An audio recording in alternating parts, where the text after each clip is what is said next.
welcome, and in today's video I'm going to be talking to you about 5 great tips and tricks to keep you inspired and motivated to be painting great pictures.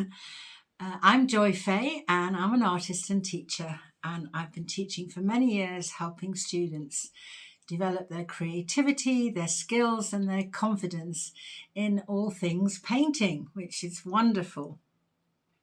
Now, if you enjoy this video, then do subscribe, because I upload a video every Monday giving you different ideas and inspirations, and sometimes even more in the week if I get inspired and I want to share something. So press the notification bell and then you'll know when the next video is up. So without further ado, let's get started. So the first tip, it's very straightforward actually, but it does make a big difference. And this one is about using different size brushes in your painting. Now, one of the things I find and have experienced is the tendency for students to just stay with the same brush and obviously not get very much variation. So it's important to have a few different brushes so you can have, obviously different marks and different kind of strokes with those brushes. Once you kind of start into a painting, start doing a painting, you can perhaps forget to change the brush to a different size, a different thickness, so you get some different effects. So that's number one. Now, number two is about color mixing. And it's very easy because there are so many beautiful colors that you can buy, is just to use the color from the tube. But there's nothing like actually mixing color yourself, and to actually experiment when you're starting your painting, decide on your color palette. And actually, I'm a great believer in having a limited color palette, but that's my like. But if you want to use, a lot of different colors, look about mixing them. So for example, if you wanted to make orange, rather than just take orange from the tube, mix it with red and yellow. And then, you start to harmonize the colors. If you use that red, it will go with the painting. If you use the yellow, it will go with the painting and with the orange, because you've used the 3 of them. So your color mixing is really fascinating, and I have a lot of videos on that, which you could go and have a look at to help you, first of all, understand your color wheel and your complementary colors and see how they all work together.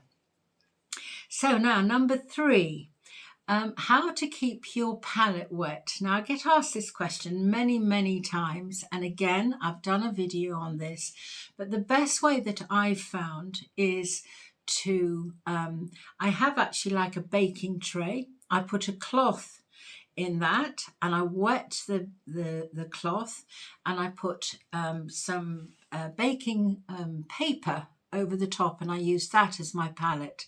I can then cover it over with saran wrap, and it keeps for ages. I can have that palette going for, days and days, even more than a week sometimes.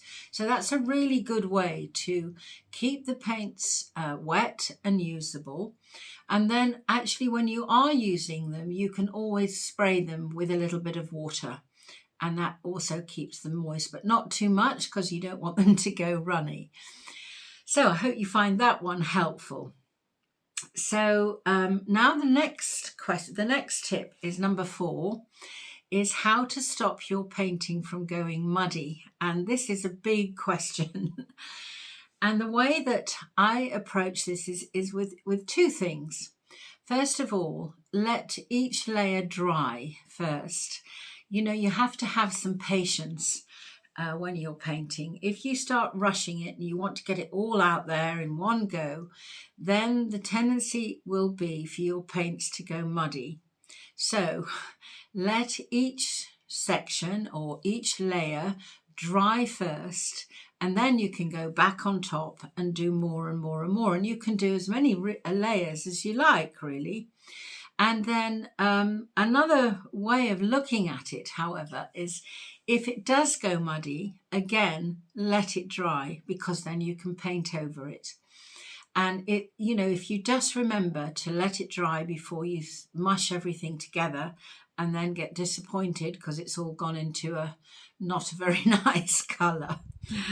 Okay, so the last tip is really to stop worrying about making mistakes. You know, there are no mistakes. If you don't like something, you can paint it over. And you can just keep going with doing some different things. What I do, if I get stuck on a painting, I leave it for a while and then come back to it in a few days or the following day or the following week or month, because I've got a different perception about it and I look at it differently. And, you know, worrying about it is not in the creative zone. When you get in the creative zone, there's no need for worry.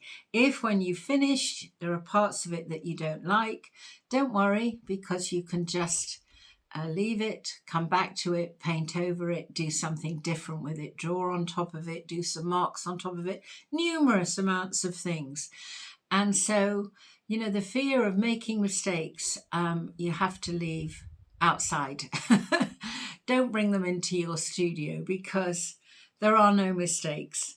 It's all a journey. And, you know, the enjoyment of painting is that journey, to see what's going to evolve and what's going to happen. So I hope you found these tips helpful, and you'll be able to apply some of them to your own painting. And if you want to know more about abstract painting, I have a great course called Abstract Painting Made Simple, which is like a foundation course. I cover everything from start to finish, from creative drawing, how to turn those drawings into paintings, colour mixing, colour values, composition, how to express yourself in your painting. So many different areas that you will find helpful and give you confidence and new skills to take your painting to the next level. I've had very many students go through this foundation course, and now some of them are even having their own exhibitions, which is fantastic. So I'll leave the information for that in the description. And if you'd like to press the notification bell and subscribe, then you'll see the next lesson coming out here on YouTube. And give me the thumbs up if you enjoyed this video. So thank you for watching, and I look forward to seeing you again soon. Take care. Bye for now.